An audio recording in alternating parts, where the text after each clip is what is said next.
Hello बच्चों, कैसे हो आप लोग? अच्छे होंगे बेटा। बेटा आज मैं आपके लिए लेकर के आई हूँ यूपी बोर्ड 9th क्लास के लिए मैथिली शरण गुप्त जी का जीवन परिचय।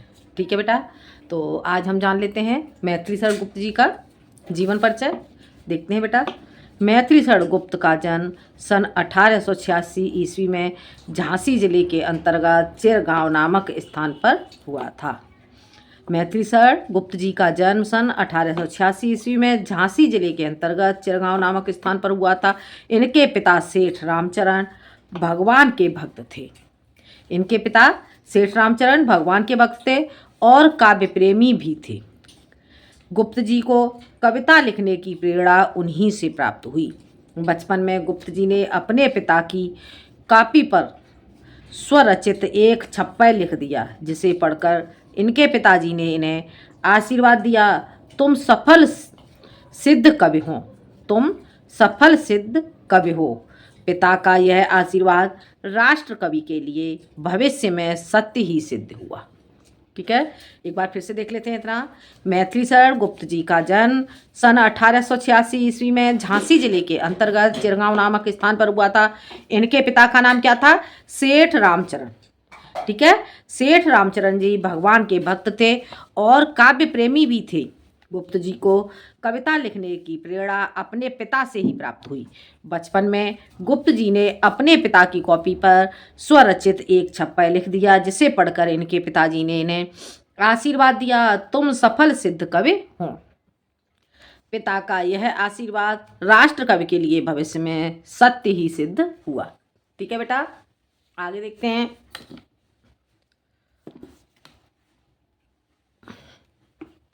बचपन से ही गुप्त जी की रुचि शिक्षा में नहीं थी।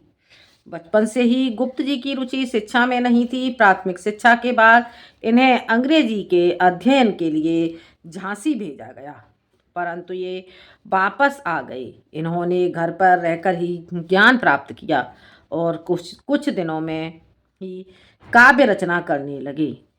इनकी काव्य साधना और अपूर्व राष्ट्र प्रेम से प्रभावित होकर आगरा विश्वविद्यालय ने डीलिट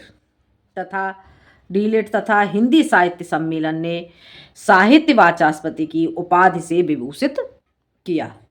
इनकी अद्वितीय साधना और कर्मठता को देखकर राष्ट्रपति ने इन्हें 2 बार राज्यसभा का सदस्य मनोनीत किया। 2 दिसंबर 1964 ईस्वी को ये परलोक सिधार गए। ठीक है, एक बार फिर देख लो यहाँ से। बचपन से ही गुप्त जी की रुचि शिक्षा में नहीं थी। प्राथमिक शिक्षा के बाद इन्हें अंग्रेजी के माध्यम के लिए अंग्रेजी के अध्ययन के लिए झांसी भेजा गया, परंतु ये वापस आ गए।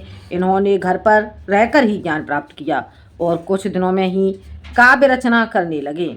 इनकी काव्य साधना और अपूर्व राष्ट्र प्रेम से प्रभावित होकर आगरा विश्वविद्यालय ने डीलिट तथा हिंदी साहित्य सम्मेलन ने साहित्य वाचस्पति की उपाधि से विभूषित किया। इनकी अद्वितीय साधना और कर्मठता को देखकर राष्ट्रपति ने इन्हें 2 बार राज्यसभा का सदस्य मनोनीत किया था। 2 दिसंबर 1964 ईस्वी को ये परलोक सिधार गए। ठीक है बेटा, आगे देखते हैं साहित्यिक परिचय। ठीक है, इनका साहित्यिक परिचय जान लेते हैं बेटा। मैथिली शरण गुप्त जी ने अपने साहित्यिक जीवन की शुरुआत कविताओं से की थी। मैथिली शरण गुप्त जी ने अपने साहित्यिक जीवन की शुरुआत कविताओं से की थी। उन्होंने हिंदी में कई प्रसिद्ध कविताएं लिखीं। इसके अतिरिक्त इन्होंने कई कहानियां और निबंध भी लिखे। गुप्त जी को उनके साहित्यिक योगदान के लिए कई पुरस्कारों और सम्मानों से सम्मानित किया गया है, जैसे कि साहित्य अकादमी पुरस्कार, पद्मश्री पुरस्कार और हिंदी साहित्य सम्मेलन पुरस्कार। इनकी काव्यधारा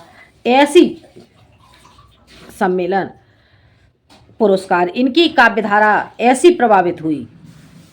हिंदी साहित्य सम्मेलन पुरस्कार, इनकी काव्यधारा ऐसी पवित्र गंगा है जिसमें स्नान कर आत्मा पवित्र हो जाती है। ठीक है बेटा, एक बार फिर से देख लेते हैं साहित्यिक परिचय।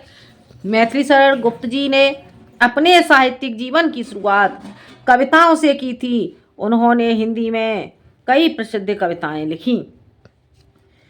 इसके अतिरिक्त इन्होंने कई कहानियाँ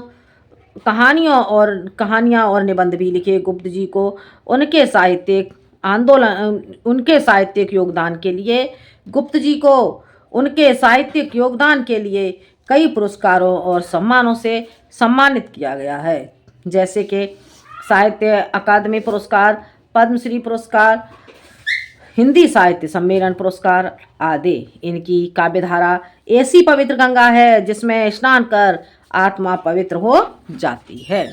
ठीक है बेटा, आगे देखते हैं।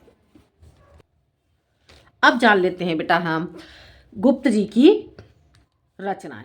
ठीक है, गुप्त जी की रचनाएं इस प्रकार हैं। गुप्त जी की रचनाएं इस प्रकार हैं।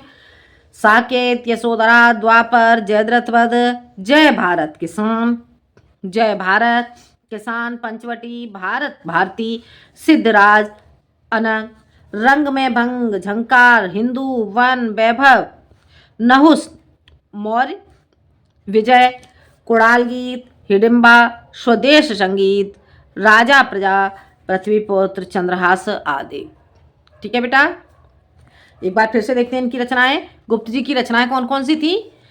साकेत, यशोधरा, द्वापर, जयद्रथवध, जय भारत किसान, पंचवटी, भारत भारती, सिद्धराज, अनंग, रंग में भंग, झंकार, हिंदू, वन, वैभव, नहुस, मौर्य विजय, कुड़ाल गीत, हिडंबा, स्वदेश संगीत, राजा प्रजा, पृथ्वीपुत्र, चंद्रहास आदि। ठीक है बेटा, तो ये था बेटा आपका गुप्त जी का जीवन परिचय, साहित्यिक परिचय और उनकी रचनाएं। ठीक है, तो बेटा आपको वीडियो पसंद आए तो लाइक करें, शेयर करें और सब्सक्राइब करें।